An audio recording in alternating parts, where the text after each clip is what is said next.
இதுதான் என்னை மண்டையை ரொம்ப வருத்தி எடுத்துட்டு வச்சான்.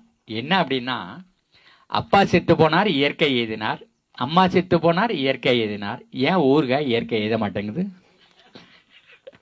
உப்பை போட்டு விட்டாங்க, வேற ஒன்றும் இல்லையே.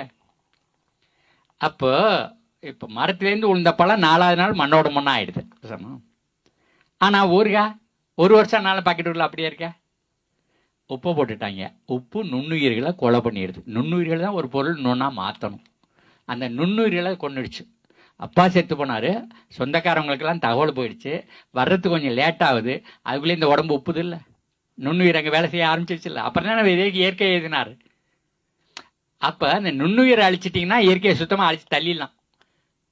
அப்போ இது மண்டகுள்ள ஒன்றதையும் உப்பு வேற எங்கே உயிரை கொள்ளுதுன்னு யோசித்தேன். மீனை பிடிச்சி தடவி வைக்கிறாங்க, கருவாடு வருஷம் முழுது வச்சுட்டு திங்கிறாங்க.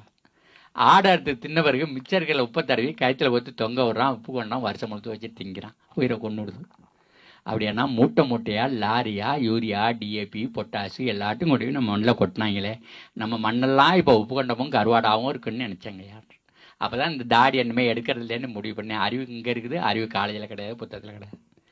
நம்ம அக்ரேஜ காலேஜில் நாங்கள் படிக்கும்போது கடைசி வருஷம் எங்களை சோதிப்பானில் பரீட்சையில் தேர்ச்சி இவனுக்கு மார்க் போடுறதா இல்லையானு கையில் ஒரு பாக்கெட் கொடுப்பாங்க. அதை நாங்கள் சோதிச்சு இது என்ன உப்புன்னு கண்டுபிடிக்கணும். எங்களுக்கு கொடுக்கறதே அப்படி தான் கொடுப்பான், வாட் சால்ட்டுன்னு கண்டுபிடின்னு தான் கொடுப்பான். ஆனால் உங்கள்கிட்ட கொண்டாந்து கொடுக்கும்போது ஃபெர்டிலைசர்னு கொடுத்தானே, விவசாயிட்டு கொடுக்கும்போது ஃபெர்டிலைசர்னு கொடுத்தாயா, அக்ரிகல்ச்சர் காலேஜில் சால்ட்டுன்னு சொல்லி கையில் கொடுத்தாயா. அந்த உப்பை மண்ணில் போட்டு அங்கே உப்பில் இருக்கிற மண்ணில் இருக்கிற உயிரெல்லாம் இல்லாமல் பண்ணாங்க, அந்த மண்புழெல்லாம் எல்லாம் பண்ணாங்க. அதுக்கப்புறம் தான் அவனுக்கு ஃபெர்டிலைசர்லாம் விற்றுது. சொல்லுங்க. இப்போ இதை மறுபடியும் சொல்லுங்க, பொய்யை தொழுது அடிமை செய்வார்க்கே செல்வமெல்லாம் உண்டு. சரிதானா? உண்மை சொல்லுவார்க்கோ ஒன்றும் இல்லை, உழுது வைத்து அற்பார்க்கு உணவில்லை. அந்த அந்த பழைய அடிமை வாழ்க்கை அப்படியே தொடர்ந்துருக்கு. இன்னும் சுதந்திரத்தை காற்றை சுவாசித்து பார்க்கல. நம்ம இந்திய விவசாயிகள் சுதந்திர காற்றை சுவாசித்து பார்க்கல. நான் வேளாண் துறையில் 6 வருஷம் வேலை பார்த்துட்டு வெளியில் வந்தேன் பாருங்க. அன்னைக்கு திருநெல்வேலியில் மீட்டிங் நடக்குதுங்கய்யா, 69.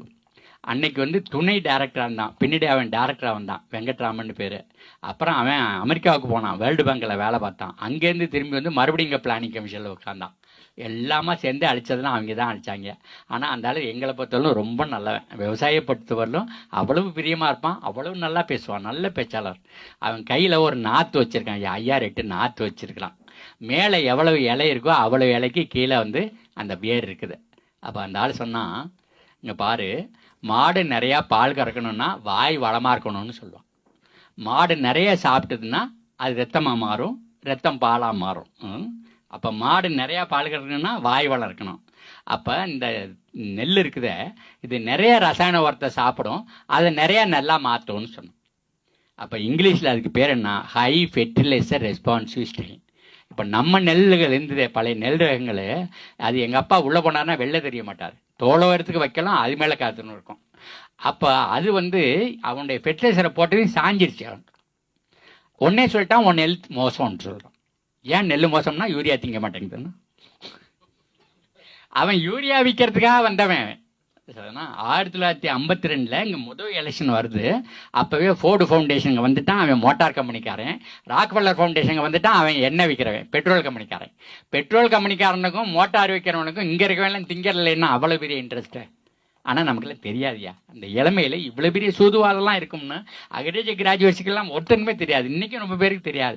அமெரிக்காக்காரங்க நிறையா ரசாயன உரம் ஒன்று பண்ணிட்டான், அதை போடுறதுக்கு இடம் வேணும். அங்கெல்லாம் பார்த்தா 3 மாதம் தான் வெயில் அடிக்குது, இங்கே 12 மாதம் வெயில் அடிக்குது, 12 மாதம் விவசாயம் நடக்குது. அப்போ இந்தியா சீனா மாதிரி நாடுகளை பிடிச்சிட்டோம்னு சொன்னால் நிறைய ரசாயனத்தை விற்று முடிச்சுக்கலாம் வரத்தை. அதுக்காகவே வந்தாங்க. அவன் வரத்தை நம்ம செடியெல்லாம் ஏற்க மாட்டேன்னுச்சு, அதெல்லாம் இதெல்லாம் தள்ளிட்டு அந்த முக்காம்பழத்தை கொண்டாந்து நட்டுட்டான். சரிண்ணா?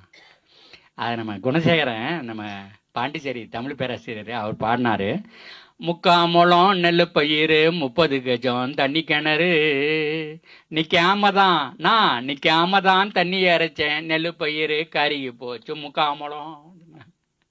அந்த திருப்பாவையில் ஆண்டாள் பாடுறாவ, 1000 வருஷத்துக்கு முன்னாடி நம்ம விவசாயம் எப்படிங்கிறத சொல்கிறாவ.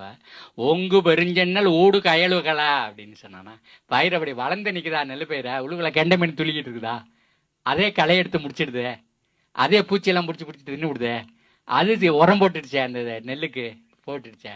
அந்த மீன் அவங்களுக்கு சாப்பாடாகவும் ஆகிப்போச்சே. சரிதானா? அந்த ஓங்கு பெருஞ்சன்னல் அப்போ அது இருந்தால் மாடு பால் கறக்கணும். தேங்காதே புக்கிருந்து சீர்த்த முளை பற்றி வாங்க குடம் நரைக்கும் வள்ளல் பெரும்பசுக்கள் அப்படின்னா, அந்த வள்ளல் பெரும்பசுக்கள் அங்கே குடம் நரைக்குது பால், அதுக்கு அந்த வைக்க வேணும்ல. வைக்க கிடச்சிருச்சா? வரப்பில் இந்த புல் கிடச்சிருச்சா? எல்லாம் கிடச்சிருச்சு. அது போட்ட சாணி மறுபடியும் வயலுக்கு வந்துருச்சா? முடிஞ்சிருச்சா? உங்களுக்கு சோறை உள்ள தள்ளணுமா? தயிர் கிடச்சிருச்சா? நெய் கிடச்சிருச்சா? எல்லாமே வாழ்க்கை முடிஞ்சிருச்சா? இதைத்தான் இன்னைக்கு உலகம் முழுவதும் எக்காலஜின்னு பேசியிருக்காங்கய்யா, உயிர் சூழியல்னு பேசிட்டு இருக்காங்கய்யா. அந்த உயிர் சூழலையா தான் அழிச்சாங்க. அந்த அந்த இதை போட்டு அந்த நம்ம வைக்கலை இல்லாமல் பண்ணான். வைக்க இல்லாமல் பண்ணதையும் மாடு சாக்க கசாப்பு கடைக்கு போயிடுச்சு. முடிஞ்சுது அதோட.